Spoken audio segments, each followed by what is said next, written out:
Prepare yourselves for a story that will leave you breathless. If you love drama, intrigue, and life's unexpected twists, be sure to give this video a like and subscribe to the channel. You won't want to miss how the destiny of our characters unfolds. What happens when the woman you discarded, whom you called simple, unambitious, and a burden that held you back, lands in a life that only you would dream of. David Sterling laughed heartily in his office. "I'll give you my entire fortune if you translate this." Maria Rodriguez, the cleaning lady, took the paper with trembling hands. What came out of her lips froze his laughter forever. Chapter 1: The Breaking Point. David Sterling leaned back in his $15,000 Italian leather chair, gazing out the 47th floor window as human ants scurried through the streets of the city that practically belonged to him. At 40, he had built a real estate empire that had made him the richest man in the country, but also the most ruthless. His office was a monument to his ego.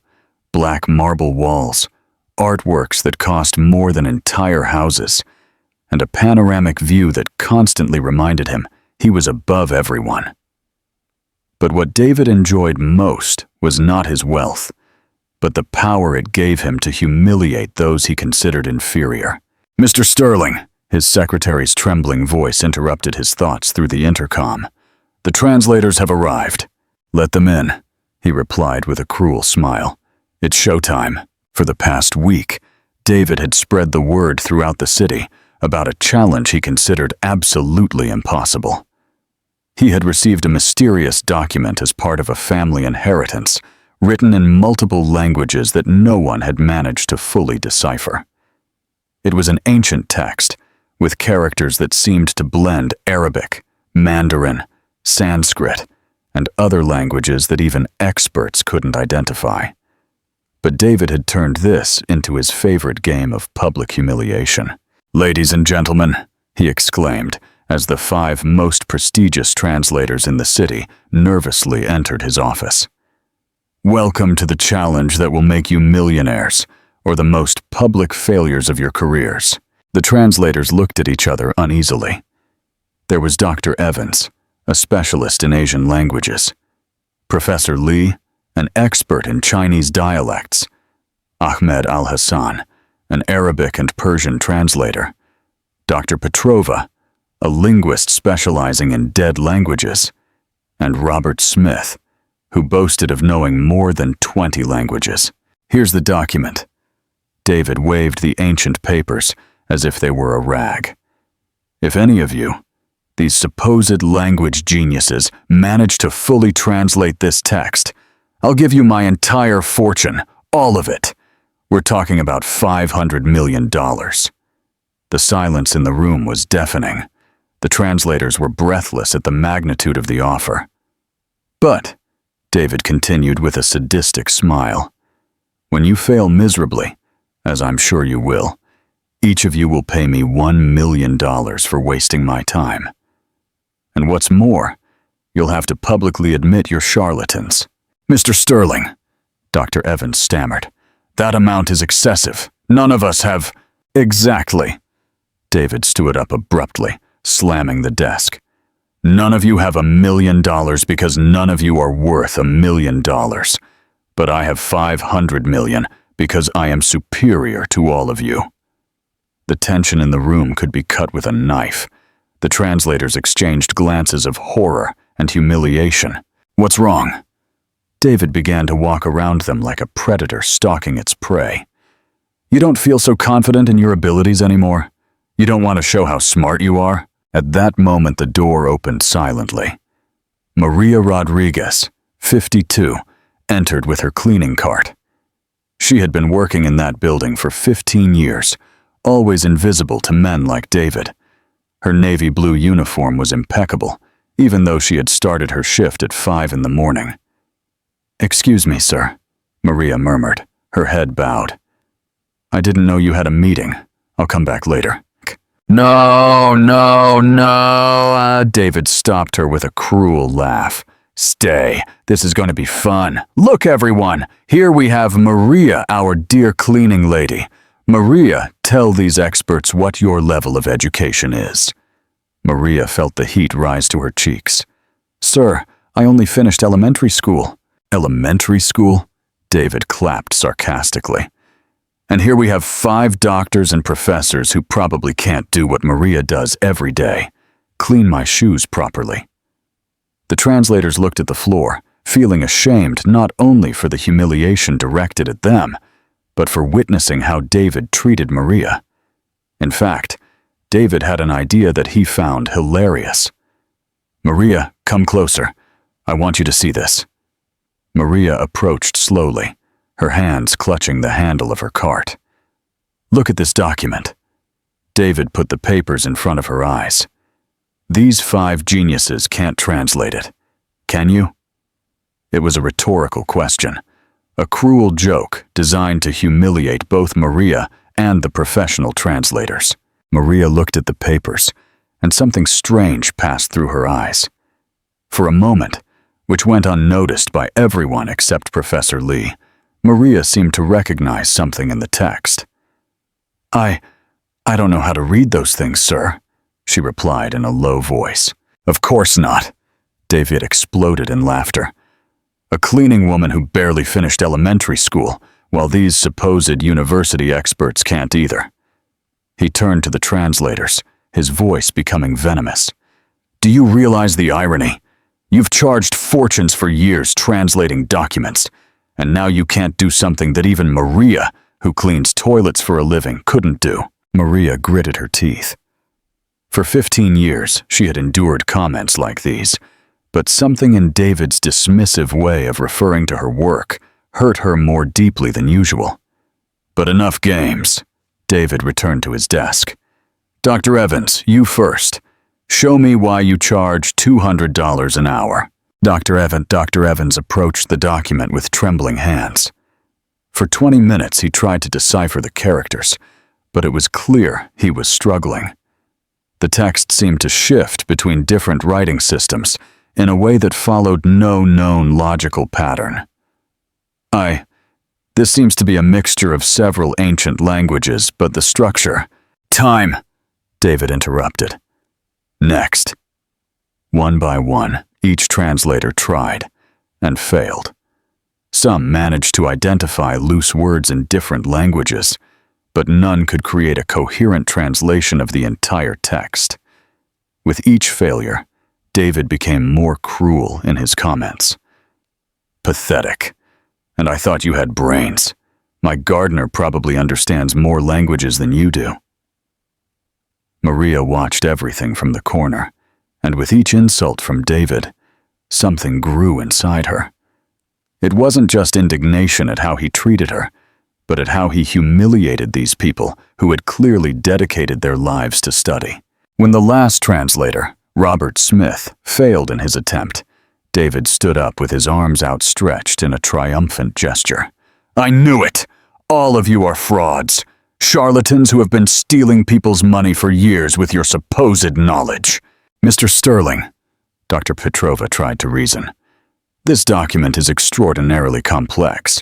It seems to be an amalgam of multiple linguistic traditions that— Excuses! David roared. Just pathetic excuses. And now, according to our agreement, each of you owes me $1 million. The translators looked at each other in a panic. None of them had that much money. What's wrong? No longer talking? The language geniuses are speechless? At that moment, something broke inside Maria. She had spent 15 years being invisible, being treated as if she were less than human. She had seen David humiliate employees, fire people for fun, and destroy lives as if it were a game. But seeing him torture these 5 people who had only come to attempt an academic challenge was the last straw. Excuse me, sir. Maria's voice cut through the air like a knife. David turned, surprised that the cleaning lady dared to interrupt. What do you want, Maria? Are you here to defend these failures? Maria walked slowly towards the desk, her steps echoing on the marble. When she reached David, For the first time in 15 years, she looked him directly in the eyes. "Sir," she said with a calmness that surprised everyone, "is the offer still on the table?" David blinked. Confused. "What offer?" "The one about giving your entire fortune to whoever translates the document." The laugh that burst from David was so loud, it probably echoed throughout the entire floor. "Maria, my dear Maria, seriously? You, who clean toilets for a living, think you can do what 5 university doctors couldn't?" Maria didn't answer. She simply extended her hand towards the document. "This is too funny." David wiped tears of laughter from his eyes. Please, show us your wisdom, Maria." With deliberate movements, Maria took the papers. The translators watched her with a mixture of pity and curiosity.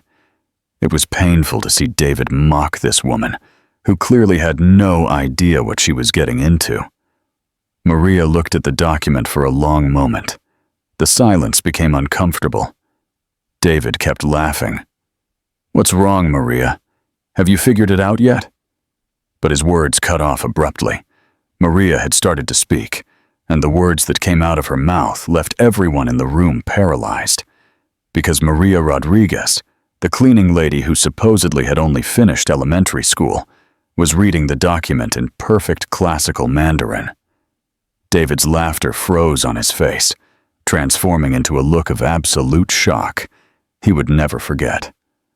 And Maria was just getting started. What do you think will happen next? How do you think David will react to Maria's hidden talent? Share your predictions in the comments. Chapter 2. The Unveiling. The silence that followed Maria's first words in classical Mandarin was so profound that David's Swiss watch could be heard ticking like hammer blows in the office. The 5 translators were petrified, their eyes wide, while David's mouth hung open, his mocking expression replaced by one of absolute shock.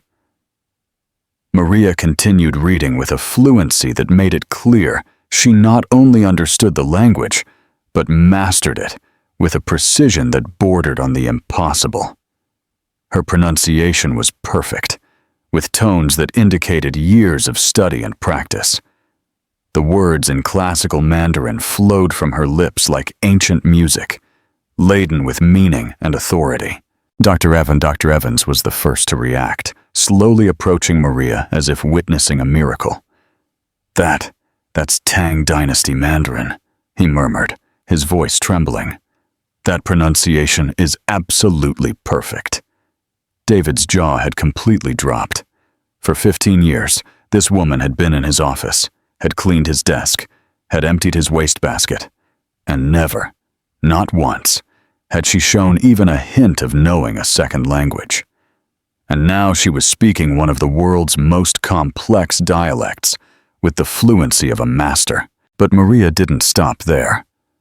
When she finished the first paragraph in Mandarin, without even pausing, she moved on to the second paragraph and began to read in classical Arabic with the same supernatural fluency. Ahmed al-Hassan clasped his hands to his chest, clearly emotional. "By Allah," he whispered, "she's reading 8th century Arabic. That dialect. I've been studying it for 30 years, and she speaks it as if it were her native tongue." David felt as if the entire world was turning upside down. His legs began to tremble, and he had to lean on his desk to keep from falling. The woman he had considered little more than an object, someone so insignificant he didn't even bother to remember her full last name, was demonstrating a level of knowledge he could never achieve in 1,000 lifetimes. Maria continued with the third paragraph, this time speaking in ancient Sanskrit. The words flowed from her mouth with a hypnotic musicality that made everyone in the room unconsciously lean closer, as if being drawn by a magnetic force. Dr. Petrova began to tremble, tears forming in her eyes. "This is impossible," she murmured. "She's reading Vedic Sanskrit. There are fewer than 50 people in the world who can do that with such fluency." David felt nauseous. Every word Maria uttered was like a slap to his ego, to his sense of superiority, to everything he had believed about himself and the world. How was it possible that he had been so blind? How could he have lived with someone so extraordinary by his side for 15 years and seen nothing? But Maria still wasn't finished. The fourth paragraph she read in ancient Hebrew, with a pronunciation that filled Robert Smith's eyes with tears of astonishment. Her voice held a special reverence when she pronounced the words in this sacred language, as if she understood not only the words, but the spiritual weight they carried. The fifth paragraph she read in classical Persian, the language of ancient poets and philosophers. David could see how every word was perfectly articulated, how Maria not only knew the pronunciation, but understood the cultural nuances behind each expression. The sixth paragraph she read, in what sounded like medieval Latin, but not the basic Latin David had briefly studied in college, but an archaic variant that made the words sound like ancient incantations. With each language Maria perfectly mastered, David's humiliation grew exponentially. He realized that for years, he had been boasting about his superior education in front of employees like Maria, when in reality, she probably knew more than him about practically any academic subject. His world of certainties was crumbling word by word, language by language. When Maria finished reading the last paragraph, she looked up from the document and directly at David. For the first time in 15 years, there was no submission in her eyes, no downcast gaze of someone who accepts their inferior place in the social hierarchy. There was something he had never seen before, a deep, ancient, wise intelligence that had been hidden all this time behind the cleaning uniform and the subservient demeanor. "Do you want me to translate the full meaning, Mr. Sterling?" Maria asked, with a calmness that contrasted dramatically with the trembling that had invaded everyone present. David tried to speak, but only a choked sound came from his throat. His face had gone from red with anger to white with shock. His hands trembled, and he could feel cold sweat running down his back, despite the office air conditioning. Professor Lee approached Maria with tears in her eyes, as if in the presence of a living legend. "Madam," she said in a broken voice, "how is this possible? Where did you learn all these languages? How can you master dialects that require decades of specialized study?" Maria smiled for the first time all day, but it was a sad smile, laden with years of silent pain, accumulated humiliations, of extraordinary intelligence forced to hide behind social invisibility. "Professor Lee," she replied, with a voice that suddenly held a dignity David had never heard before.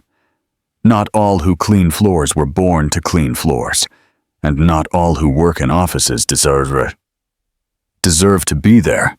Those last words were like a dagger straight to David's heart. He realized that Maria was not only speaking about herself, but was making a direct comparison to him. David finally found his voice, though it sounded strangled and weak. Who are you really?" Maria placed the document on the marble desk with reverential care, as if it were a precious treasure. Her movements were suddenly different. She no longer had the hunched posture of someone trying to be invisible, but the upright posture of someone who knows her own worth. "I am exactly who you have seen for 15 years, Mr. Sterling. I am Maria Rodriguez, the woman who cleans your office, who empties your trash, who polishes your shoes, who has been a silent witness to every one of your humiliations towards other employees. The difference is that now you know I am also someone else." "That's impossible!" David stood up abruptly, his face reddening with frustration and confusion. His orderly world, where social hierarchies made sense, where money equaled intelligence and social status reflected a person's true worth, was crumbling before his eyes. "You're a cleaning woman. You didn't even finish high school." "It's true." Maria nodded calmly, showing no shame for her current employment. "I didn't finish high school here and in this country. But that doesn't mean I haven't studied. That doesn't mean I don't have an education. And it definitely doesn't mean I'm less intelligent than you." That last sentence was like a lightning bolt that split the office air. The 5 translators exchanged astonished glances. They had never seen anyone speak to David Sterling like that. Dr. Evans moved closer, clearly fascinated and desperate to understand. "Ms. Rodriguez, please, we need to understand. That fluency in so many ancient languages is not learned by chance. It requires decades of intensive study. It requires access to texts that are only in the best universities in the world. It requires specialized mentors." Maria looked out the window at the city stretching below. Her eyes lost in memories she had kept buried for years. Memories of a different life, of a time when her intelligence was celebrated instead of hidden. "Dr. Evans," Maria began, her voice soft but firm. "25 years ago, I was Dr. Maria Rodriguez from the University of Salamanca in Spain. I had a doctorate in comparative linguistics and another in ancient languages. I spoke 12 modern languages fluently and could read in 15 dead or disused languages." The silence that followed this revelation was even deeper than before. David sank into his chair, as if someone had removed all the bones from his body.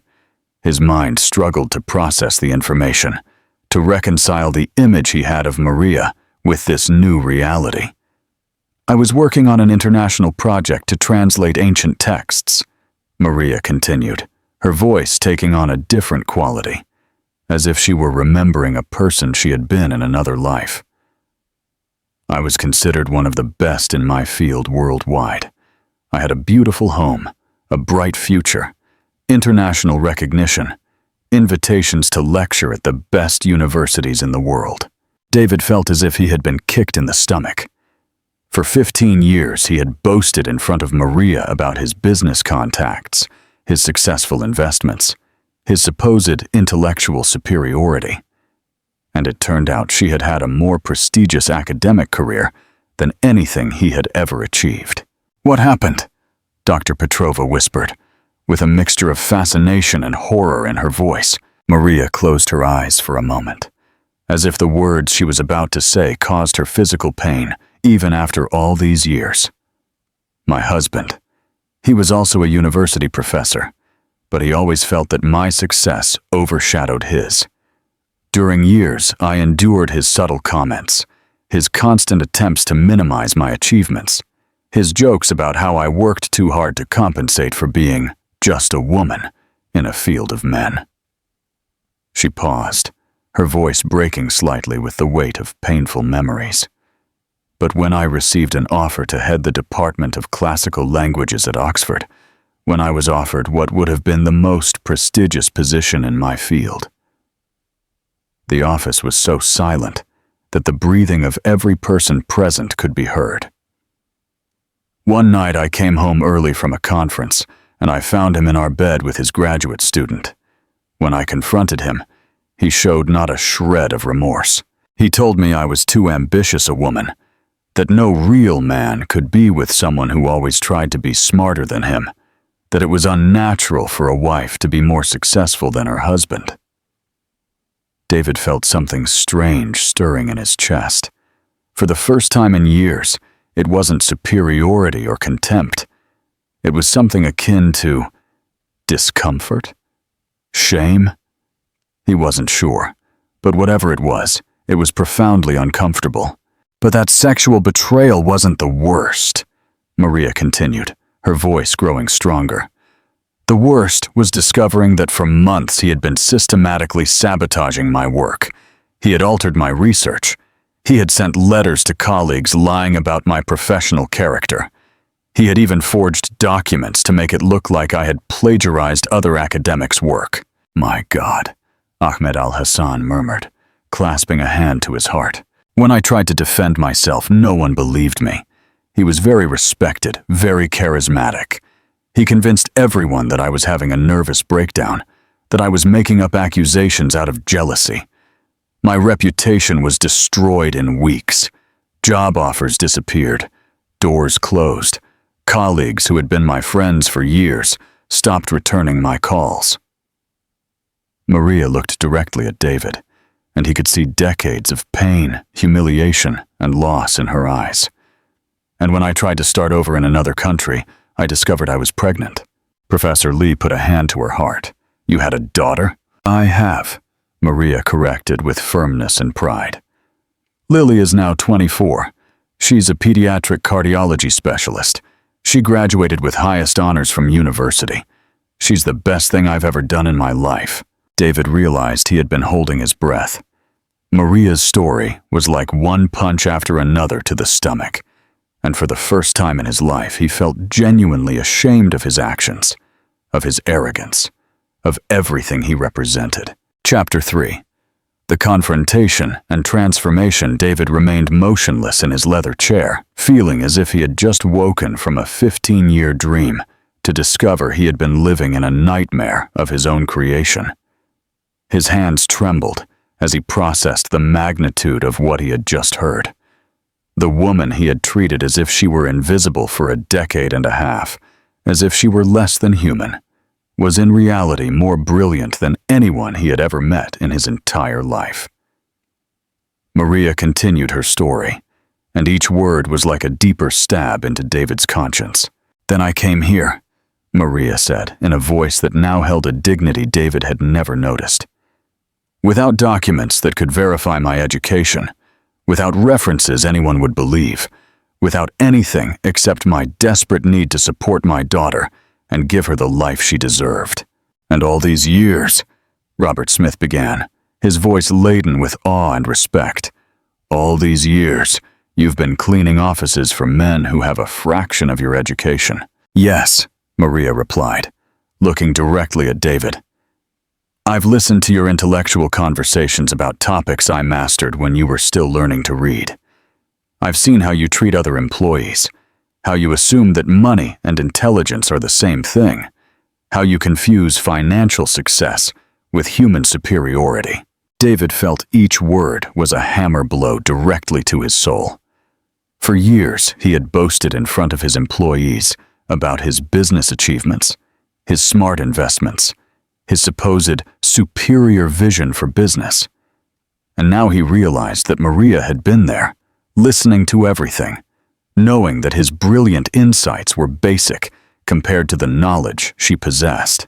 I've seen, Maria continued, her voice acquiring an edge that cut like a knife, how you, Mr. Sterling, treat people as if they are disposable objects, how you humiliate employees who make minor mistakes, how you fire people for fun just to demonstrate your power, how you laugh at those you consider intellectually inferior. The office was so silent that the sound of each person's breathing was clearly audible. The 5 translators looked between Maria and David, fascinated and horrified by what they were witnessing. For 15 years, Maria continued, and now there were tears in her eyes. But they were not tears of sadness, but of years of contained rage finally being released. I've heard how you mock people who work with their hands. I've seen how you treat secretaries, janitors, maintenance staff, as if the fact that they have service jobs makes them less valuable as human beings. David wanted to interrupt her, wanted to defend himself, but he couldn't find words, because he knew, deep down in his being, that every accusation Maria was making was absolutely true. Do you know what it's like to have to feign ignorance every day? Maria asked, and her voice broke slightly. Do you know what it's like to listen to someone incorrectly explain a historical concept and have to stay silent because you're not supposed to know anything? Do you know what it's like to see important legal documents misinterpreted and not be able to help because your job is to clean, not to think? Dr. Evans approached Maria, clearly emotional. Dr. Rodriguez, he said, using her real title for the first time. I cannot imagine the pain you must have felt all these years. The pain wasn't just for me, Maria replied, wiping her tears. The pain was for my daughter, who grew up watching her mother work in jobs that were far below her capabilities. The pain was for every employee I've seen humiliated in this office, knowing that I had the knowledge to defend them, but not the social position to be heard. David felt nauseous. He remembered dozens of incidents over the years where he had humiliated employees in front of Maria, where he had made derogatory comments about uneducated people, where he had boasted about his supposed intellectual superiority. Maria had been there for every one of those moments, knowing that he was a fraud, that his arrogance had no real basis. "Why did you never say anything?" David whispered, finally finding his voice. "Why, for 15 years, did you never tell me who you really were?" Maria looked at him with an expression that was a mixture of compassion and disdain. "Are you seriously asking me that? You, who fire employees for daring to contradict you. You, who publicly humiliate and umagos anyone who questions your authority." She was right, and David knew it. His reputation as a corporate tyrant was well known. Employees had been fired for much less than challenging his worldview. "Besides," Maria continued, "what would I have gained by telling you? Would your behavior have changed? Or would you have found a way to use it against me, as my ex-husband did?" Professor Lee intervened softly. "Dr. Rodriguez, did you never consider returning to academia? With your skills, surely." "With what documents?" Maria replied with a bitter laugh. "With what references? My ex-husband made sure my reputation was so completely destroyed that my own colleagues believed I was a liar and a plagiarist. And after years out of academia, who would take me seriously?" Ahmed Al-Hassan stepped forward, clearly agitated. "But doctor, this is a terrible injustice. With what we've seen today, your knowledge is irrefutable. Could we help you to—" "Help me?" Maria interrupted, but not with anger, but with a deep sadness. "Where was that help? During the last 15 years? Where was it when I desperately needed work? Where was it when my daughter asked why mommy had to work in jobs that were clearly below her capabilities?" David realized that Maria was right. Academia, like the business world, was a place where connections and perceptions mattered as much as actual knowledge. A middle-aged immigrant woman, without the proper network of contacts, would have an impossible battle ahead, no matter how brilliant she was. "But the most painful thing," Maria continued, and now tears streamed freely down her cheeks, "was not the personal humiliation. It was seeing my daughter grow up thinking that this was my natural place in the world. It was hearing other children mock her because your mom only cleans. It was seeing her work twice as hard in school, not for the love of learning, but because she was afraid of ending up like me." Those words hit David like a punch.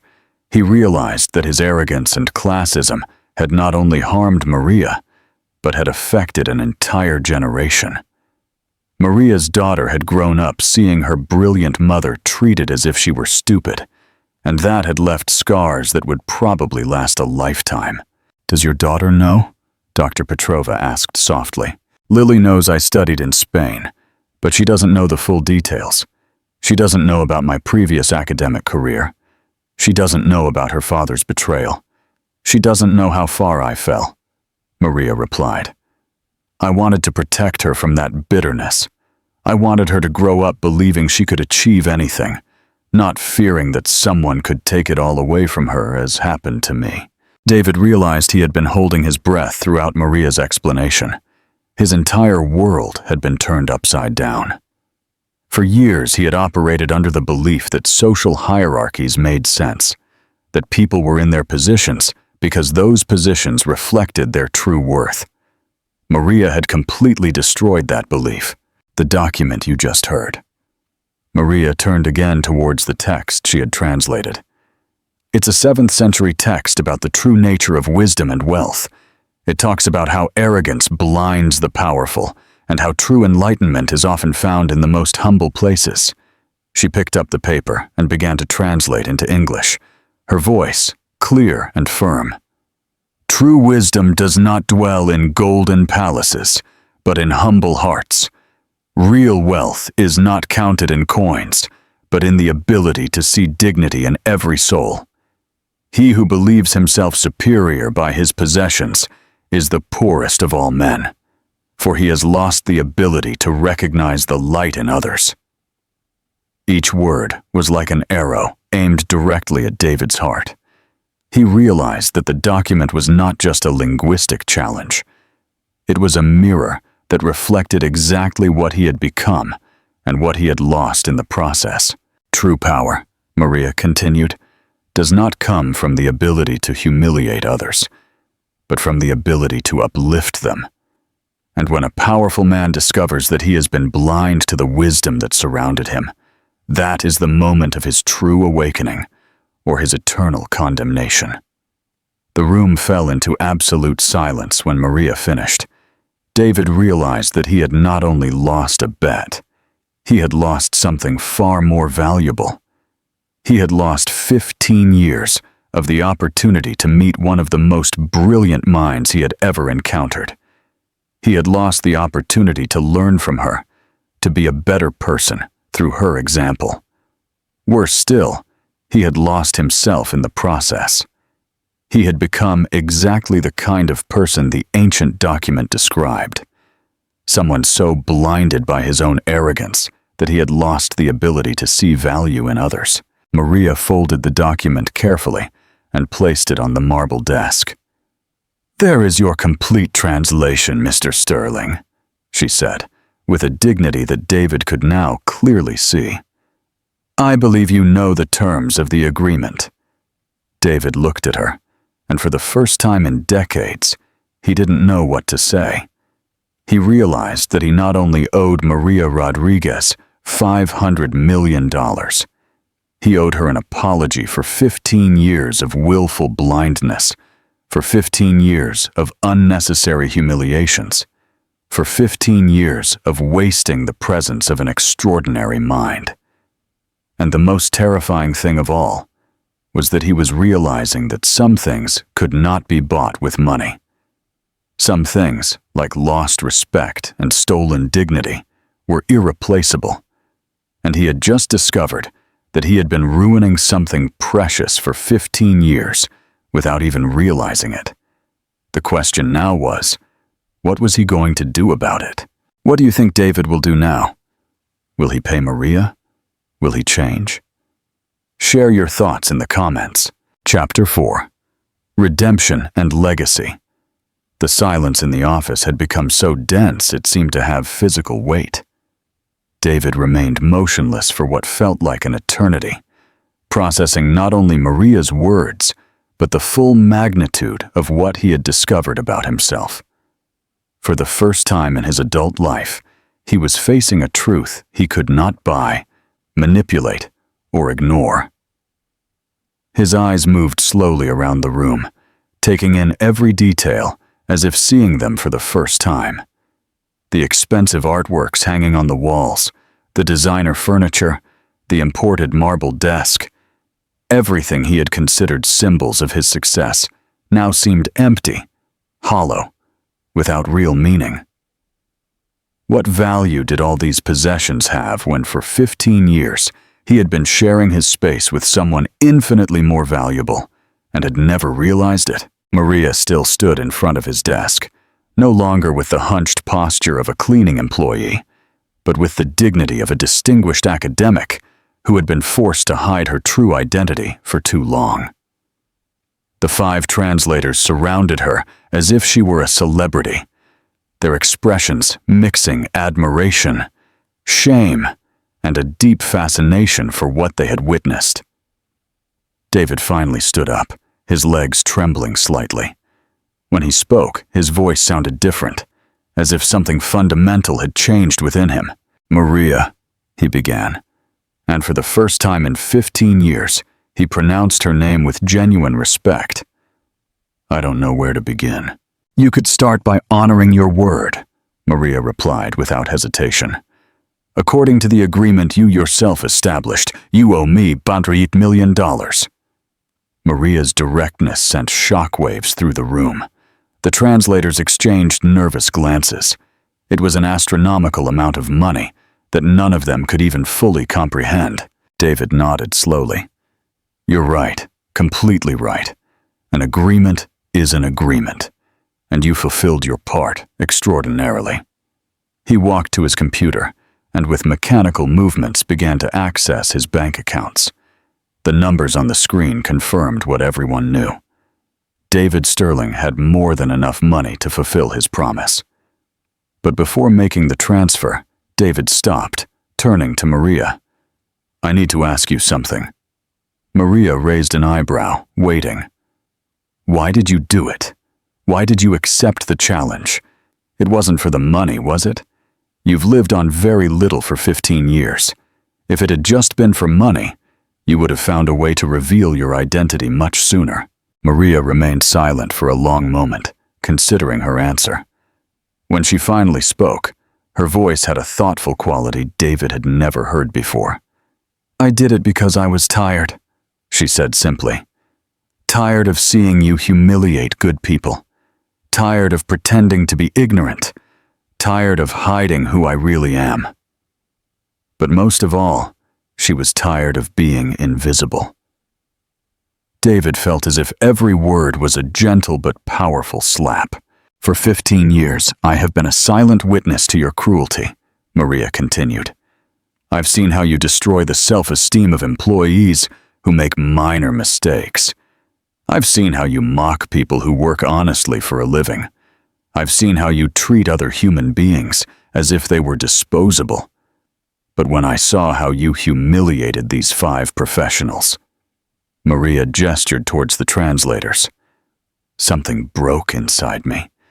Because they didn't deserve that humiliation. No one deserves it. And I realized that if I had the power to stop you, even for a moment, I had a moral obligation to do so."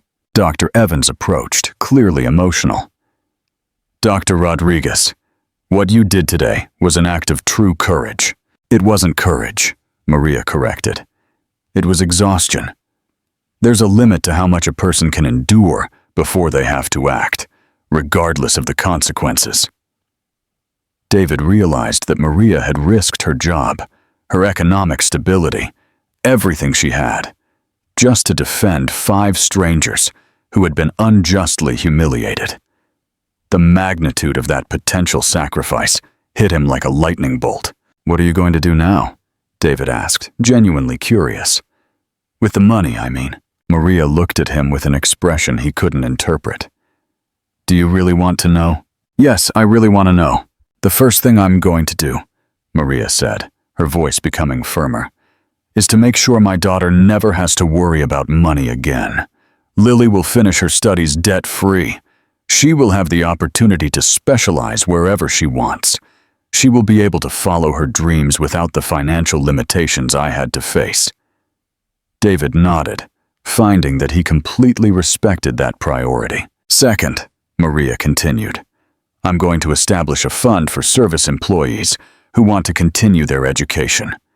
There are too many talented people working in jobs that are below their capabilities simply because they don't have the economic opportunities to develop their potential." The idea hit David like a punch.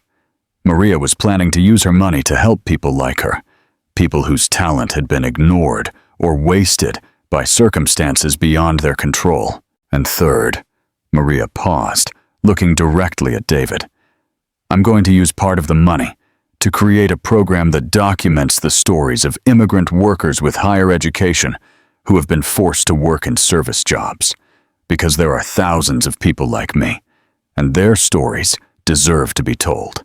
David felt simultaneously inspired and ashamed. Maria was planning to use her fortune for systematic changes that would help vulnerable people, while he had used his wealth primarily to feed his own ego. "Those are incredible plans," David admitted. "Truly admirable." "Do you know what's ironic, Mr. Sterling?" Maria asked with a sad smile. "For 15 years, you could have been my partner in these kinds of projects. With your money and my knowledge, we could have changed the lives of thousands of people. But you were too busy feeling superior to notice what you had right in front of your eyes. Those words were like a knife straight to David's heart. He realized that he had wasted not only money over the years, but opportunities to make a real difference in the world. Ahmed al-Hassan intervened softly. "Mr. Sterling, if I may say so, you have a unique opportunity here." "What kind of opportunity?" David asked. "The opportunity to redefine who you are as a person," Ahmed replied. "What has happened today is as if you have received a gift, the gift of seeing your own flaws clearly, and the opportunity to change." Robert Smith nodded emphatically. "Ahmed is right. Most people live their entire lives without truly confronting who they are. You have received a brutally honest mirror today." David looked at the 5 translators, then at Maria, then back at his computer where the bank accounts were still open, waiting for the transfer that would change Maria's life forever. "Maria," he said finally, "I have a proposal." Maria raised her eyebrows, waiting. "I will honor the agreement. Every cent of the 500 million will be yours, as I promised. But I would like to propose something additional." "What?" Maria asked, clearly cautious. "I'd like to offer you a job, a real job, as director of a new department we're going to create, inclusion and social innovation. Your job would be to identify underutilized talents in our company and in the community, develop programs for employees who want to continue their education, and advise me on how we can use our resources to create real positive change." The silence that followed was different from the previous ones. It wasn't tense or uncomfortable, but thoughtful. "Why?" Maria asked simply. "Because you were right," David admitted, his voice breaking slightly. "For years I've used my money and power to feed my ego, to feel superior, to humiliate others. But you have shown me how empty all that has been. You have shown me what it really means to be intelligent, to be strong, to be worthy of respect." He paused, struggling with emotions he hadn't felt in decades. "I can't get back the 15 years I lost by being an arrogant idiot. I can't undo the humiliations I caused you and others. But perhaps, if I work with you, I can learn to be the kind of person I should have been from the beginning." Maria studied him for a long moment. "And what guarantees me that this isn't just another manipulation? That you won't change your mind in a week when your ego recovers?" It was a valid question, and David knew it. "I have no guarantees to offer you," he admitted. "Only my word that I am tired of being the person I have been. I am tired of waking up every day knowing that I am hated by my employees. I am tired of using my wealth as a weapon instead of as a tool for good." Dr. Petrova intervened softly. "Dr. Rodriguez, if I may make a personal observation, what I've seen today suggests that you have a gift not only for languages, but for seeing potential in people. Perhaps Mr. Sterling is being sincere." Maria looked at each person in the room, as if evaluating not only David's words, but the energy of the entire situation. "There are conditions," she said finally. "Whatever you want," David responded immediately. "First, complete autonomy in my department. You do not interfere with my decisions on hiring, programs, or budget." "Agreed." "Second, part of my job will include reviewing and changing the human resources policies of the entire company. If I find that employees are being treated unfairly, I will have authority to make changes." "Agreed." "Third, my salary will be fully donated to the programs we develop. I do not want to personally benefit beyond the 500 million you are already transferring to me." David blinked, surprised by that condition. "Maria, that's not necessary." "For me it is," Maria interrupted firmly. "I want it to be clear that I am doing this to help others, not to get richer." "Understood. Are there more conditions?" Maria smiled for the first time since this whole situation began. "One last one. I want you to work directly with me on the first project. I want you to see firsthand what it truly means to help others, Not just writing checks from your office. David extended his hand to Maria. Do we have a deal, Dr. Rodriguez? Maria looked at his outstretched hand for a moment. Then she shook it firmly. We have a deal, Mr. Sterling. As David began the process of transferring $500 million to Maria's account, he realized something fundamental. For the first time in decades, he felt genuinely hopeful about his future. Not because he was going to make more money or gain more power, but because he finally had the opportunity to use his resources for something that truly mattered. And it had all started with a cleaning woman who had the courage to show him who she really was. The change had just begun. Chapter 5: The transformation unfolds. 3 days after the encounter that had changed everything, David found himself doing something he had never imagined in his entire life, nervously waiting in the lobby of his own building to meet Maria. But she was no longer Maria the cleaning lady. Now she was Dr. Maria Rodriguez, director of the newly created Department of Inclusion and Social Innovation, and David felt like a freshman waiting to meet his most intimidating professor. He had spent the last 72 hours in a state of introspection that was completely alien to him.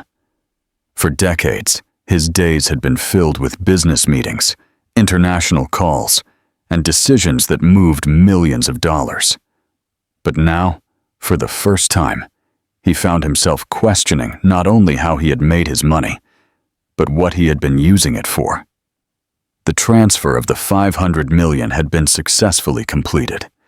David had watched the numbers disappear from his accounts without feeling a moment of regret. In fact, he had felt something he hadn't experienced in years: relief. As if he had finally paid a debt he had been accumulating unknowingly for decades. When Maria appeared in the lobby, David almost didn't recognize her. She wore an elegant but discreet business suit. Her hair was professionally styled, and she walked with a confidence that no longer had anything to hide. But what impacted David most was the transformation in her eyes. There was no longer the cautious, evasive gaze she had developed during years of being invisible. Now, there was a clarity and determination that reminded him why she had been a world-renowned academic. "Good morning, Mr. Sterling." Maria greeted him with a smile that was professional, but warm. "Good morning, Dr. Rodriguez," David replied, and he was surprised at how natural it sounded to use her real title. "Are you ready for your first official day?" "More than ready," Maria responded. "I've been awake since 4 in the morning, preparing some initial ideas." As they rode the elevator up to the office David had specifically ordered renovated for Maria, he couldn't help but remember all the times they had shared this same space in previous years. Maria had always been in the corner with her cleaning cart, practically invisible, while he reviewed documents or talked on the phone without even acknowledging her presence. The irony of the situation was not lost on him. "May I ask you something personal?" David said when they reached the 35th floor. "Of course. How does it feel?" "The change, I mean.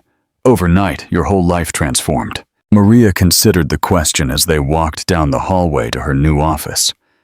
"Do you know what's strangest? I don't feel different internally. I've always been the same person. The only thing that has changed is that now I can show who I really am without fear of losing my livelihood." David stopped in front of Maria's office door. "And how does that feel?" "Liberating," Maria replied without hesitation. "And terrifying at the same time. For 15 years I've lived with the security of invisibility. No one expected anything from me beyond cleaning well. Now, suddenly, I have the responsibility to prove that I was worth waiting for all this time." When David opened the office door, Maria gasped. It wasn't as large as David's office, but it was elegant and professional, with windows overlooking the city. Shelves already filled with books on linguistics and social development, and a desk that had clearly been carefully selected. "How did you know what books to order?" Maria asked, approaching the shelves with fascination. "I asked Professor Lee for help," David admitted. "I wanted to make sure you had access to the best references in your field." Maria picked up one of the books, an advanced text on sociolinguistics that probably cost more than she had earned in a month as a cleaning employee. "This must have cost a fortune." "Dr. Rodriguez," David said softly, "after what I've learned in the last few days, I've realized that I've been spending money on completely useless things for years. These," he gestured towards the books, "are the first truly intelligent purchases I've made in decades." Maria sat in her new chair, and for a moment David could see the raw emotion on her face. For 15 years, she had kept her intelligence hidden, had pretended to be less than she was, had accepted being treated as inferior, and now, finally, she had a space where she could be completely herself. "Good," Maria said, composing her professional expression. "Let's talk about our first project." David took a seat in front of her desk, feeling a strange inversion of power. For decades, he had been the one leading meetings, setting agendas, making final decisions. Now he found himself in the position of a student, waiting to learn from someone he had completely underestimated. "I've been reviewing the company's human resources files," Maria began, opening a thick folder, "and I've found very worrying patterns." "What kind of patterns?" "Significant salary disparities between employees with similar qualifications, but different ethnic backgrounds, promotion rates that disproportionately favor men over equally qualified women, and most alarming, an extremely high turnover rate among entry-level employees." David felt a pang of discomfort. "What does that suggest?" "It suggests that this company has serious organizational culture problems that go far beyond a CEO who occasionally behaves badly with employees," Maria replied directly. "The numbers indicate a system that systematically discriminates against certain groups of people." Maria's frankness was like cold water in David's face. For years, he had assumed that the problems in his company were minor, isolated cases of employees who simply weren't up to par. He had never considered that there might be systematic problems. "What do you propose we do?" David asked. "First, we need to conduct confidential interviews with employees at all levels. I need to understand what's really going on in this company, from the perspective of the people who actually do the work." "That sounds like it's going to be uncomfortable." Maria looked him directly in the eyes. "Mr. Sterling, do you remember what you told me 3 days ago?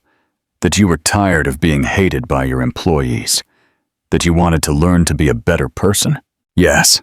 "Then you must be prepared to hear uncomfortable truths, because I guarantee you that what we are going to discover will not be easy to hear." David nodded, though he could feel his stomach tensing. "I understand. How do we start?" "We start with you coming with me, to talk to the employees. Not from your office on the 47th floor, but in their workspaces. And not as the CEO visiting the workers, but as someone who genuinely wants to understand their experiences." The idea of David walking through the mid- and low-level offices, talking to employees who probably feared or despised him, was terrifying. But he knew Maria was right. "When do we start?" "Now," Maria said, standing up. "I've scheduled our first interview in 15 minutes." David followed Maria out of her office, feeling a mixture of nervousness and anticipation he hadn't experienced in years. As they walked towards the elevators, Maria explained the methodology she had developed for the interviews. "We're going to start with employees who have been here for several years, but who have never had direct interaction with you. I want to understand how they perceive the company's leadership, what barriers they feel to their professional development, and what changes they believe would be most impactful. And will they be honest with me present?" "That's exactly the right question," Maria smiled. "And the answer is, only if you show that you truly want to listen, not just defend yourself or justify past decisions." They went down to the 15th floor, the accounting department, where David rarely set foot. When they entered the open office full of cubicles, David could immediately feel how the atmosphere changed. Conversations stopped. People tensed. And he could feel dozens of eyes watching him with a mixture of curiosity and apprehension. Maria walked directly to one of the cubicles, where a woman in her mid-30s was working on a computer. "Sarah Jenkins?" Maria asked softly. The woman looked up, and David could immediately see the panic in her eyes when she recognized him. "Yes, ma'am. Is everything all right? Did I do something wrong?" No, not at all. Maria immediately reassured her. "I'm Dr. Maria Rodriguez, the new Director of Inclusion and Social Innovation. Mr. Sterling and I are conducting interviews to better understand employee experiences and how we can improve the work environment." Sarah looked between Maria and David with obvious confusion. "Seriously?" "Completely serious." David intervened, trying to sound as non-threatening as possible. "Sarah, could we talk with you for a few minutes? And please be completely honest. There will be no negative consequences for anything you say." Sarah led them to a small conference room, and for the next 30 minutes, David heard things that turned his stomach. Sarah told him about supervisors who made inappropriate comments about her appearance, about how she had been repeatedly passed over for promotions despite having the best performance reviews in her department, and about the constant fear she felt of losing her job if she complained about anything. "Why did you never report these problems?" David asked. Sarah looked at him as if it were an absurd question. "To whom? To the Human Resources Department, which is run by my supervisor's best friend? To you, who has never spoken to any mid-level employee in the entire history of the company?" The answer hit David like a slap. He realized that he had created an environment where employees had no real resources to report problems, where the hierarchy was so rigid that upward communication was practically impossible. After the interview with Sarah, David and Maria spoke with 5 more employees. Each conversation revealed new layers of problems that David had never imagined. Subtle, but constant discrimination, obvious favoritism, lack of professional development opportunities, and a generalized fear of expressing opinions or concerns. When they finally returned to Maria's office at the end of the day, David felt physically and emotionally exhausted. He sank into a chair in front of Maria's desk and covered his face with his hands. "I'm a monster," he murmured. "No," Maria said firmly. "You are a man who has been disconnected from the consequences of his decisions. There's a difference." "Is there?" "I've created a toxic work environment. I've allowed abuse and discrimination to flourish under my leadership. I've destroyed careers and lives without even realizing it." Maria leaned forward. "David, may I use your first name?" David nodded.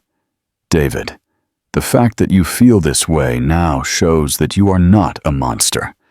True monsters feel no remorse when they discover the harm they have caused. You feel terrible because you are finally seeing the truth, and that means you can change. But how? How do I fix 15 years of negligence and bad leadership? One employee at a time," Maria replied. "One policy change at a time. One honest conversation at a time. You cannot undo the past, but you can ensure that the future is different." David looked up at Maria, and in her eyes he saw something he hadn't seen in decades.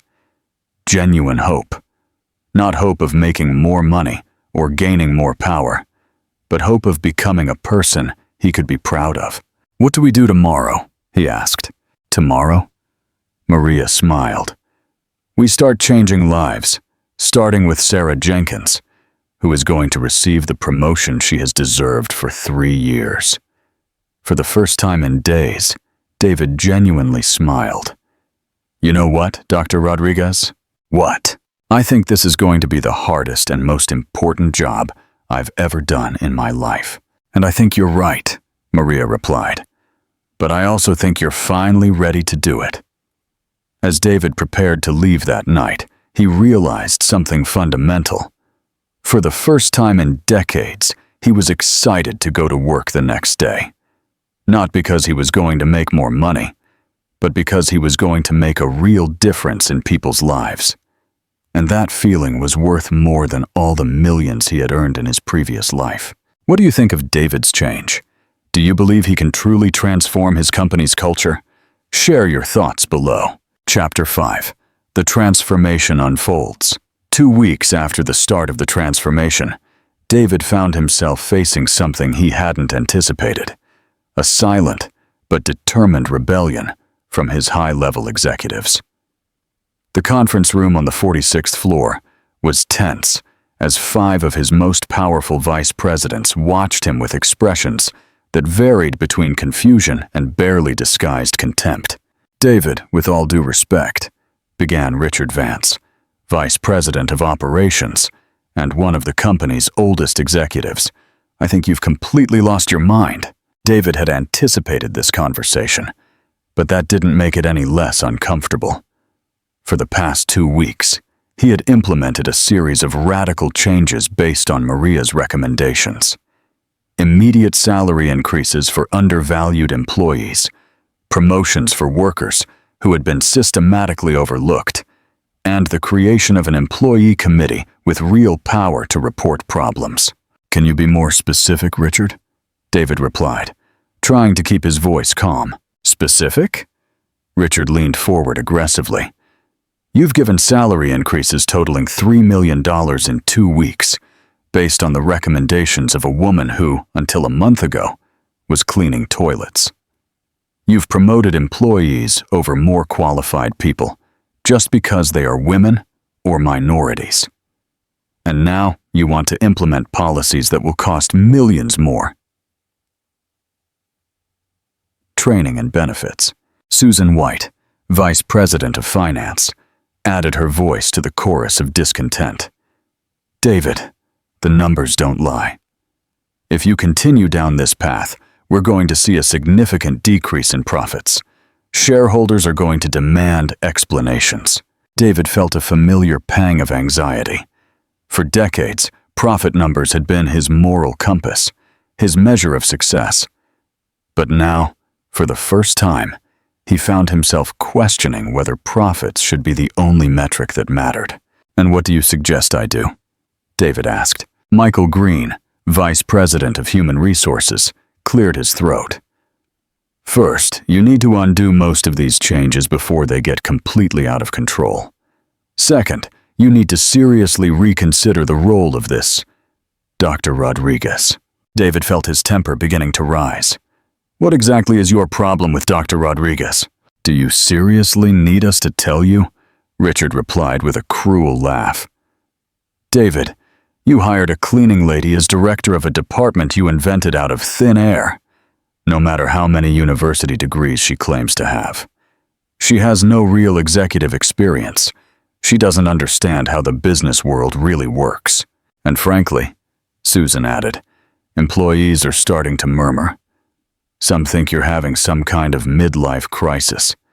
Others speculate about the nature of your relationship with her." Those last words hit David like a slap. The implication was clear and disgusting.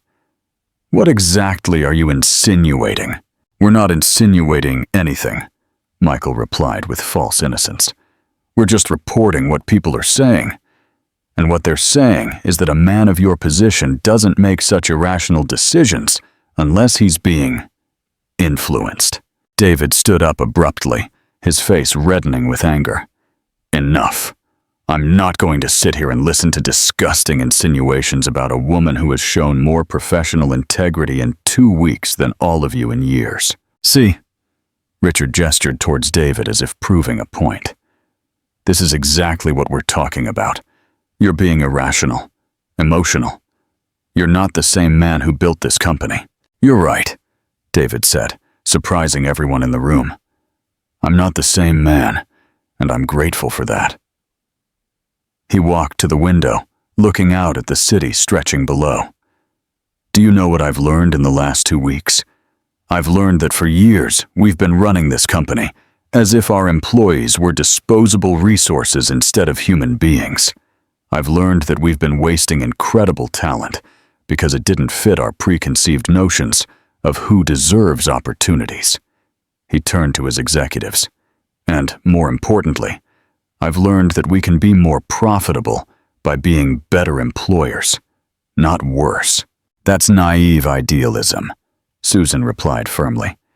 "The costs of these changes are going to significantly impact our margins." "In the short term, probably," David admitted. "But in the long term, happier, better-paid employees are more productive. Lower turnover means lower training costs. A better reputation as an employer means we can attract better talent." "David!" Richard stood up, clearly frustrated. "I understand you want to be seen as a progressive CEO, but you're risking everything we worked for decades." At that moment, the conference room door opened, and Maria entered, carrying a thick folder. The atmosphere in the room changed immediately, becoming even more tense. "Excuse the interruption," Maria said professionally, "but I have the preliminary results of the study you requested, Mr. Sterling." David immediately noticed how his executives reacted to Maria's presence. Richard looked at her with barely disguised contempt. Susan evaluated her from head to toe, as if looking for flaws in her professional appearance, and Michael completely ignored her. "Please, share the results with all of us," David said, gesturing towards the table. Maria opened her folder and distributed copies of a document. "I have completed a comparative analysis of our performance metrics before and after the implementation of the recent changes." "And what did you find?" Susan asked with evident skepticism. "The results are surprising," Maria replied calmly. "In the 2 weeks since we implemented the changes, we have seen a 40% decrease in sick days taken by employees, a 20% increase in productivity measured by projects completed on time, and a 60% reduction in reports of interpersonal problems." The room fell silent as the executives processed that information. "More importantly," Maria continued, "we have received 3 applications from highly qualified external candidates who specifically mentioned our new policies as the reason they are interested in working here." "Those numbers are too good to be true," Michael responded suspiciously. "How do we know they're not being manipulated?" Maria looked him directly in the eyes. "Mr. Green, all the data comes from systems that your own department maintains. If you are suggesting that I have manipulated information, you are essentially admitting that your department's systems are vulnerable to external manipulation." David had to suppress a smile. Maria had turned Michael's accusation into a critique of his own professional competence. "Furthermore," Maria continued, "I have included independent third-party analyses and comparisons with industry standards. Everything is documented and verifiable." Richard took the documents and quickly reviewed them. "Even if these numbers are accurate, 2 weeks is not enough to establish long-term trends." "You're right," Maria agreed. "That's why I propose that we implement a continuous monitoring system for the next 6 months. If the results do not maintain or improve, we can reconsider the policies." "And what if the results are negative?" Susan asked. "Then we will admit that we were wrong and make adjustments," David replied before Maria could speak. "But we are not going to reject proven improvements just because they challenge our previous assumptions." Michael leaned forward aggressively. "David, you need to understand something. The other CEOs in our circle are starting to talk. They're questioning your competence as a leader. Some are even suggesting that perhaps it's time to consider a change in leadership." The threat was clear, and David felt a moment of familiar panic. For years, the approval of his peers had been crucial to his sense of self-worth. But now, looking at Maria and thinking about employees like Sarah Jenkins, who had finally received the opportunities they deserved, he realized that the opinion of other CEOs no longer mattered as much as he had thought. "Michael," David said calmly, "if other CEOs are questioning my leadership because I'm treating my employees better, then perhaps that says more about them than about me. Are you really going to risk your position for this? Richard asked incredulously. You know what? David stood up, feeling a clarity he hadn't experienced in years. Yes, I am going to risk my position for this, because I have discovered something that is worth more than the approval of a group of CEOs who probably run their companies as poorly as I ran mine. And what is that? Susan asked sarcastically. Self-respect, David replied simply. For the first time in decades, I can go home at the end of the day knowing that I did something good, that I helped someone, instead of simply making money. Maria cleared her throat softly. If I may, she said, addressing the entire group, I would like to make an observation. The executives looked at her with expressions ranging from hostility to reluctant curiosity. I have worked in high-level corporate environments before, Maria began, and I understand your concerns about profitability and competitiveness. But what I have observed in my studies is that companies that resist progressive changes do not do so for rational financial reasons. They do so because change threatens existing power structures. Michael stiffened. What are you insinuating? I am not insinuating anything, Maria replied calmly. I am stating directly that the changes we are implementing challenge a system where a small group of people had disproportionate power over the lives and careers of others. And that can be threatening to those who benefited from that system. That's ridiculous, Richard protested. We are concerned about the future of the company, not about our personal power. Then you should be happy to see evidence that the company is improving under the new leadership, Maria replied, without missing a beat. David watched the exchange with fascination. Maria was handling the hostility of his executives with a combination of professionalism and firmness that he envied. She wasn't being defensive or emotional. She was being strategic and direct. Susan stood up abruptly. David, you need to make a decision. Either you go back to being the leader this company needs, or you're going to lose the support of the people who made this company successful. Susan, David said softly, I believe I am finally being the leader this company needs. And if that means losing the support of people who prefer the toxic status quo to real progress, then so be it. The silence that followed was tense and hostile. David could see that he had crossed a line with his executives, that they had come expecting him to yield to their demands, and instead had received a declaration of war. Fine, Richard finally said, gathering his documents.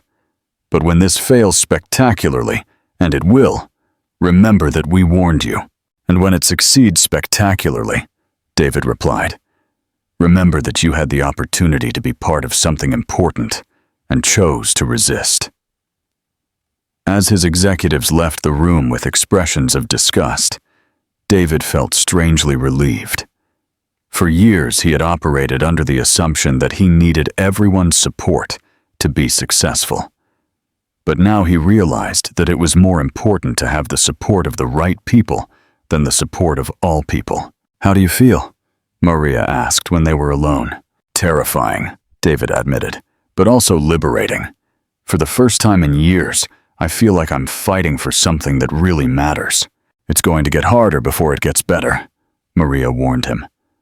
When people in positions of power feel their status is being threatened, they can become very creative in their attempts at sabotage. Are you saying I should be worried? I'm saying we should be prepared, Maria replied. But I'm also saying we have something they don't have. What? The truth, Maria smiled. And eventually, the truth always wins. David looked towards the door where his executives had left, then back towards Maria. You know what? I think you're right, and I'm ready for the fight. Good, Maria said, opening another folder. Because I have ideas for our next changes, and they're going to hate them even more than the first ones. For the first time in weeks, David genuinely laughed. Perfect. Let's begin. Chapter 6. The Legacy of Dignity. 6 months after that Friday, that had changed everything. David found himself standing in front of his office mirror, adjusting his tie for the most important event of his business career. But it wasn't a meeting with billionaire investors or the signing of a contract that would multiply his profits. It was something much more significant: the annual employee recognition ceremony of Sterling Industries, an event he himself had proposed creating after realizing that in 15 years he had never publicly celebrated the people who truly made his company work. The physical change in David was notable. He had lost weight, not from stress as in previous years, but because he had started walking through the offices daily, talking to employees, learning their stories. His face no longer had the perpetually tense expression of the man who lived in constant competition with the world. Now there was a serenity in his eyes that spoke of someone who had finally found real purpose in his life. A soft knock on the door pulled him from his reflections. "Come in." Maria entered, and David was still surprised every time he saw her. She was no longer the hunched woman who had cleaned his office for 15 years, nor was she solely the brilliant academic who had emerged on that memorable day. She was something new, a transformational leader who had shown that true authority does not come from title or salary, but from the ability to inspire others to be better versions of themselves. "Ready for the most important night of the year?" Maria asked with a smile. "More ready than I've been for anything in my life," David replied sincerely. "How are the preparations?" "Everything is perfect. The main hall is full. We have employees from all departments, from executives to maintenance staff. And David," Maria paused, her expression becoming more serious, "reporters from 3 national newspapers and 2 business magazines also came." Over the past 6 months, the transformation of Sterling Industries had attracted national attention. The story of the millionaire CEO humiliated by his cleaning lady, who turned out to be a brilliant academic, had captured the public's imagination. But more importantly, the tangible results of the implemented changes had turned the company into a case study on transformational leadership. "Perfect," David said. "It's important for other companies to see that this model works." As they walked towards the elevator, Maria handed him a folder. "The final numbers for the semester, in case you want to review them before your speech." David opened the folder and smiled. The numbers were even better than he had expected. Productivity had increased by 35% in 6 months. Employee turnover had decreased by 70%. Human resources complaints had practically disappeared. And even more surprisingly, net profits had increased by 22%, demonstrating that treating employees well was not only ethically correct, but also financially intelligent. "And the executives?" David asked, as they descended to the main hall. "Ah, that's an interesting story." Maria smiled. "Richard Vance resigned 3 months ago to join a competitor. 2 weeks later, that company had a labor discrimination lawsuit that cost them $8 million. And the others?" "Susan White asked to stay and learn. Apparently, when she saw that our financial numbers dramatically improved, she decided that perhaps she had something to learn about progressive leadership. Michael Green was transferred to a position where he can do less harm, and the other 2 have been surprisingly collaborative." David laughed. It's amazing how good results can change people's attitudes. When the elevator doors opened to the main hall, David gasped. The space had been transformed into something magical. There were elegantly decorated tables full of employees dressed for the occasion, but what impressed him most was the atmosphere. People were laughing, conversing animatedly, and there was a genuine celebratory energy he had never seen at previous corporate events.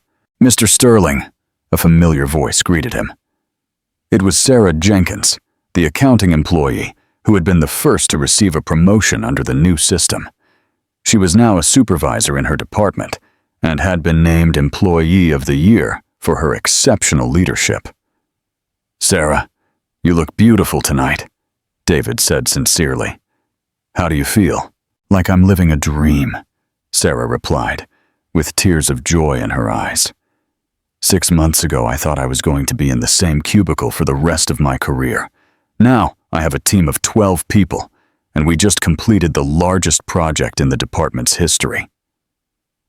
As David circulated through the hall, listening to similar stories, he realized something profound. He had completely underestimated human potential throughout his career. For years, he had operated under the belief that people needed to be pressured and controlled to be productive. But what he had discovered was that when people feel valued, respected, and empowered, they flourish in ways he had never imagined. "David," a voice behind him made him turn. It was Dr. Evans, one of the translators who had been present on the day that changed everything. "Can I talk to you for a moment?" "Of course, doctor. What brings you here tonight?" "I wanted to thank you personally," Dr. Evans said with evident emotion. "After what happened that day, Maria contacted me about a translation project for her department. It turned out to be the most rewarding work I've done in years. We're helping immigrant employees translate their educational credentials so they can obtain positions that truly reflect their skills." David felt a warmth spread through his chest. "How many people have been helped so far?" 43. "Employees have received promotions after we verified their international credentials. It turns out you had gardeners with engineering degrees, cafeteria workers with master's degrees in education, and cleaning staff with accounting experience." "It's incredible," David murmured, thinking about how much talent he had been wasting unknowingly. The dinner proceeded with a series of presentations, celebrating not only individual achievements, but complete departmental transformations. Employees who had been promoted presented innovative projects. Teams that had been restructured talked about how diversity had improved their creativity and productivity. But the most emotional moment came when Maria stood up to present a video she had secretly prepared. "Over the past 6 months," Maria began, "I've been documenting the transformations we've witnessed in this company. But I wanted you to see these transformations from a different perspective." The screen lit up with a montage of employees speaking directly to the camera about how their lives had changed. David recognized many faces. Employees he had spoken with during his daily walks, people he had promoted, families who had been impacted by the new benefits. "Before, I came to work every day feeling invisible," said a woman David recognized as part of the cleaning team. "Now I feel that my work matters, that I matter. My son asked me last week if I was proud of my work." A man from the maintenance department shared, "For the first time in years, I could honestly tell him yes. When I got the promotion, I cried in the bathroom for 20 minutes, Sarah Jenkins confessed in the video. "It wasn't just about the money. It was because someone had finally seen my potential." But the testimony that impacted David the most was from an older woman who worked in the archives department. "I've worked here for 20 years, she said, "and I had never seen the CEO talk to ordinary employees like us. But 2 months ago, Mr. Sterling sat at my desk for an hour, asking me about my work, my ideas, my concerns. He made me feel that after 20 years, I was finally seen." When the video ended, there wasn't a dry eye in the hall. David realized that tears were streaming down his own cheeks, something that hadn't happened in decades. Maria returned to the podium. "This video demonstrates something I have learned through my academic career and my personal experience. Human dignity is not a luxury we can afford to give to employees when it suits us. It is a fundamental right that transforms both those who receive it and those who grant it." The ovation that followed was deafening. Finally, it was time for David's keynote speech. As he walked towards the podium, he could feel the weight of all eyes in the room. But it was no longer the weight of intimidation or power, but the weight of responsibility and hope. 6 months ago, David began, his voice clear and firm. I was a completely different man. I was rich, powerful, and absolutely miserable. I had convinced myself that my financial success was evidence of my superiority as a human being. I treated people as disposable resources and confused fear with respect. The room was in absolute silence. Then, a brave woman who had been working in my office for 15 years taught me the most important lesson of my life. She taught me that I had been measuring success with the wrong metrics. David looked towards Maria, who smiled at him encouragingly. Maria Rodriguez not only translated an ancient document that day, she translated my soul from the language of arrogance to the language of humanity. And in the process, I discovered that true wealth is not measured in numbers in a bank account, but in the lives you positively touch. During these 6 months, I have learned names I should have known for years. I have heard stories that should have moved me much sooner. I have seen potential that I should have recognized from the beginning. And most importantly, I have understood that my job as a leader is not to prove that I am better than you, but to help each of you be the best version of yourselves. David paused, looking around the hall full of attentive faces. The results we have achieved together in these 6 months are no coincidence. They are proof of something that should have been obvious from the beginning. When we treat people with respect, dignity, and real opportunities, they respond with creativity, dedication, and excellence that exceeds all expectations. But the most important change has not been in our financial numbers, although those have also dramatically improved. The most important change has been in our collective souls. We have shown that it is possible to run a successful company without sacrificing our humanity. David pulled a folder from his jacket. Tonight, I want to announce the creation of the Sterling Rodriguez Foundation for Workplace Dignity. We will be endowing this foundation with $100 million to help other companies implement similar models of transformational leadership. The ovation was immediate and prolonged. But more important than any donation, David continued, when the applause subsided, I want you to know that each of you has been my teacher during these months. You have had the patience to allow a stubborn and arrogant man to learn to be better. You have had the grace to forgive years of negligence, and you have had the wisdom to show me what it truly means to lead. David looked again towards Maria. And I want you to know that none of this would have been possible without an extraordinary woman who had the courage to show me the truth about myself, even when that truth was painful to hear. Maria Rodriguez not only saved this company, she saved me. When David finished his speech, the ovation lasted almost 10 minutes. But what moved him most was not the applause, but the quality of the expressions on his employees' faces. He no longer saw fear, resentment, or resignation. He saw genuine respect, joy, and something he had never seen directed towards him. Real affection. Later that night, after all the employees had gone home and the reporters had gotten their stories, David and Maria sat alone in his office, reflecting on the night and on the extraordinary journey they had shared. Did you ever imagine we would get here? David asked, pouring 2 glasses of champagne to celebrate. Honestly, Maria replied, that morning when I decided to accept your challenge, I wasn't thinking about transforming your company.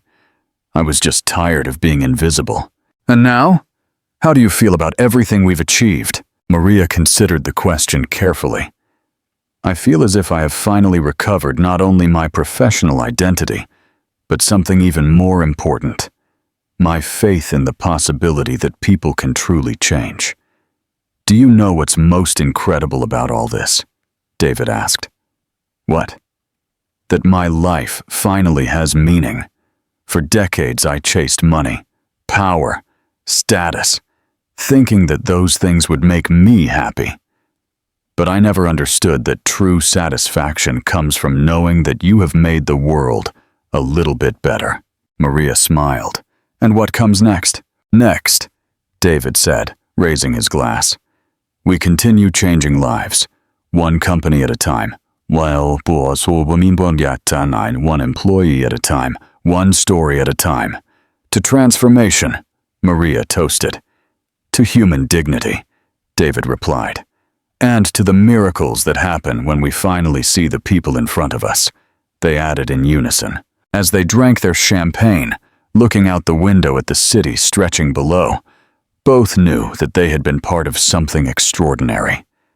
They had shown that it is never too late to change, that it is never too late to be better, and that sometimes the most important lessons in life come from the most unexpected sources. The cleaning woman had taught the millionaire that true wealth is not found in what you accumulate, but in what you give. And the millionaire had learned that real power does not come from the ability to control others, but from the ability to inspire others to reach their highest potential. It was a lesson that would change not only their lives, but the lives of thousands of employees. And eventually, through the foundation they had created, the lives of countless workers in companies across the country. Because in the end, the most powerful story is not about money or business success. It is about the moment when we finally see the humanity in those we had made invisible, and about the magical transformation that happens when we decide that everyone deserves to be seen, valued, and treated with the dignity that is the birthright of every human being. What a powerful ending. What lesson did you take away from David and Maria's story? Share your thoughts in the comments below.